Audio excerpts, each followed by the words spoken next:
Olympian Kolhapur के बेटे स्वप्निल कुसाले का कोल्हापुर में जोरदार स्वागत हुआ।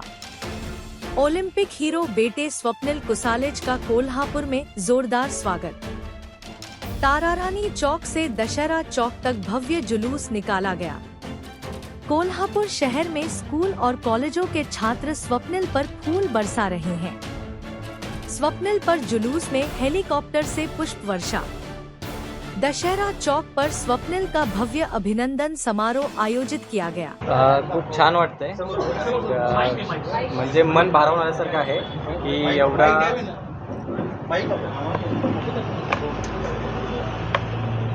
पहिलं तर सगळ्यांचं मनापासून आभार अँड खूप छान वाटत आहे। मन भारावण्यासारखं आहे की कोल्हापूरकरांचं एवढं प्रेम, त्याचा पाठिंबा माझ्याशी सोबत आहे आणि आजचा जो कार्यक्रम झाला तो मी एक्सपेक्ट केला नव्हता की असा घडेल, बट खूप छान वाटलं सगळ्या काही गोष्टी बघून। सगळ्यांचं मनापासून लाईक थँक्यू सो मच की एवढ्या गोष्टी ज्या घडल्या आजपर्यंत आणि स्पेशली पोलीस जे आहेत त्यांचं सगळं काही ते नियोजन होतं आणि जे स्कूलचे मुलं होते एवढं उन्हामध्ये किंवा ज्या इतक्या टाईमपासून होते सो त्यांचे सगळ्यांचे स्कूलच्या सगळे जे स्कूलवाले आहेत ते सगळ्यांसाठी खूप खूप धन्यवाद। अँड स्पेशली आपलं कोल्हापूरचे गव्हर्नमेंट आहेत त्यांनी ज्या प्रकारे हे सगळं घडवून आणलं आणि नियोजन केलं त्यासाठी खूप खूप आभार। आणि तुम्ही प्रेस होत आहातच की ज्या प्रकारे तुम्ही सगळं काही चांगल्या प्रकारे सगळ्यांना लिहितात।